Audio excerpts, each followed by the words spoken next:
Disney राजकुमारी रेपेंजल की प्रेम कहानी। बहुत समय पहले की बात है। यूरोप महाद्वीप के जर्मनी देश में एक पति और पत्नी रहा करते थे।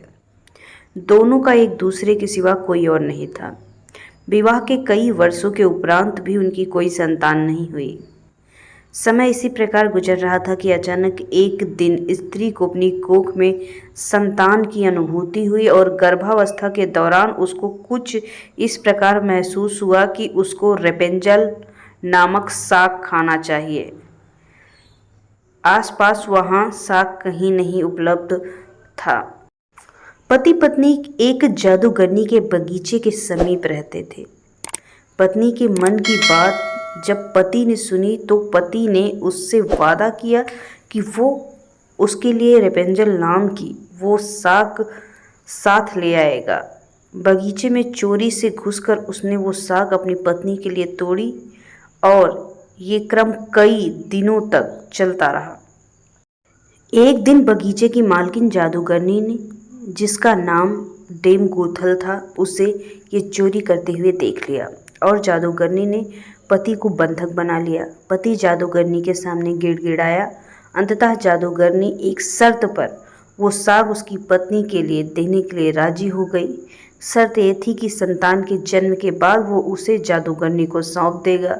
मायूस मन से पति ने उसकी वो बात मान ली और बच्चे के जन्म होते ही उसे जादूगरनी के हाथों में अपनी पुत्री को सौंप दिया। जादूगरनी ने अत्यंत मनोयोग से उसकी पुत्री का पालन पोषण किया और उसका नाम उसी साग के नाम पर रेपेंजल रखा। रेपेंजल एक अत्यंत रूपवती कन्या के रूप में धीरे धीरे विकसित हो गई।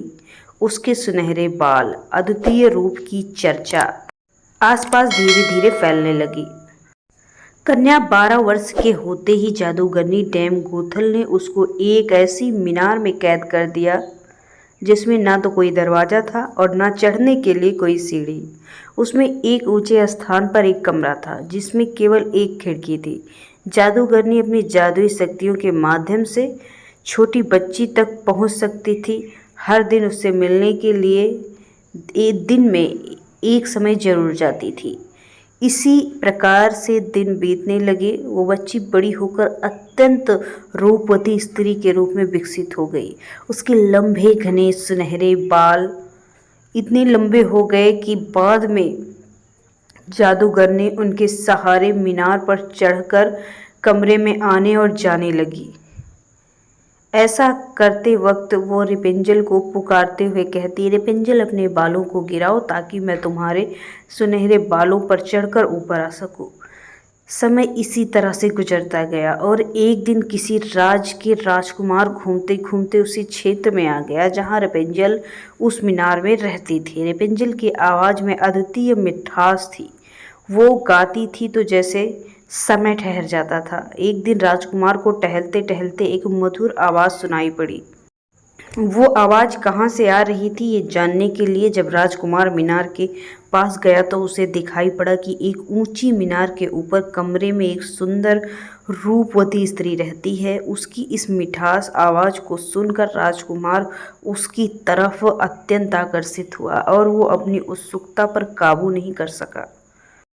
उसने मन में ठान ली कि वो इस बंद मीनार में रहने वाली स्त्री जिसकी आवाज़ इतनी मधुर है के विषय में जानकर रहेगा। एक दिन जब जादूगरनी रेपेंजल से मिलने आई तो उसने जादूगरनी को वो शब्द कहते और बालों के जरिए ऊपर चढ़ते हुए देख लिया। राजकुमार ने इसी प्रकार जब रात के समय रेपेंजल को पुकारा तो उसने उससे आने के लिए मीनार के सहारे अपने बालों को लटका दिया। राजकुमार ऊपर जाकर रेपेंजल से मिला। रेपेंजल और राजकुमार एक दूसरे से प्रेम करने लगे। दोनों ने मिलते ही एक दूसरे को पसंद कर लिया और वो एक दूसरे के लिए अंतरंग सहचर बन गए। अतः राजकुमार ने रेपेंजल से विवाह का प्रस्ताव रखा। रेपेंजल इस बात पर सहमत हुई और उन दोनों ने मिलना जुलना धीमे धीमे बढ़ा दिया। जादूगरनी डेम गोथल रोज दिन के समय रेपेंजल को मिलने आया करती थी। राजकुमार और रेपेंजल ने मिलकर एक योजना बनाई कि राजकुमार द्वारा दिए गए रेशम से रेपेंजल एक सीढ़ी बनाएगी। जिससे कि वो दोनों उस जगह से भाग सके। रेपेंजल की मूर्खता के कारण जादूगरनी डेम गोथल को राजकुमार रेपेंजल के पास आने और गर्भवती हो जाने का पता चला।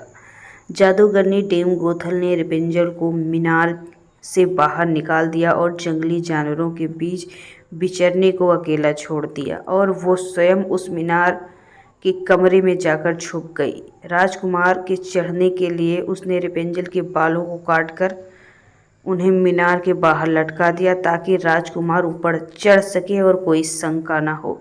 जब राजकुमार रेपेंजल से मिलने उस रात आया तो रेपेंजल की जगह जादूगरनी को पाकर वो भयभीत हो गया और मीनार से कूद पड़ा, जिससे नीचे पड़े कांटों से उसकी आंख की रोशनी चली गई। जब राजकुमार नीचे गिरने लगा, उसके हाथ में रेपेंजल के कटे हुए बाल आ गए और रेपेंजल के बालों की लट राजकुमार के साथ नीचे गिर पड़ी। नीचे उतर पाने का कोई अन्य तरीका न होने के कारण जादूगरनी डेम गोथल उसी मीनार में फंस गई और अंततः उसे मृत्यु हो गई।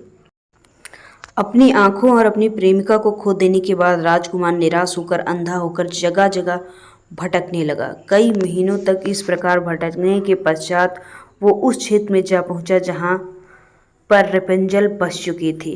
उधर रेपेंजल ने जुड़वा बच्चों को जन्म दिया, जिनमें एक बेटी और एक बेटा था। इस प्रकार कुछ समय तक एक दूसरे के बिछुओं में रहने के बाद अंततः दोनों उसी राज्य में एक स्थान पर मिले और उनके मिलन से चमत्कार स्वरूप राजकुमार की दृष्टि वापस आ गई और रेपेंजल के सुनहरे बाल वापस मिल गए और दोनों हंसी खुशी अपना जीवन बिताने लगे। इस कहानी से हमें ये शिक्षा मिलती है कि बुरे का अंत बुरा ही होता है और विश्वास के सहारे एक दिन दुनिया में सब कुछ पाया जा सकता है। जिस तरह जादूगरनी गलत नीयत से रेपेंजल को इतने सालों तक कैद रखी और एक दिन उसे उसका दंड मिला।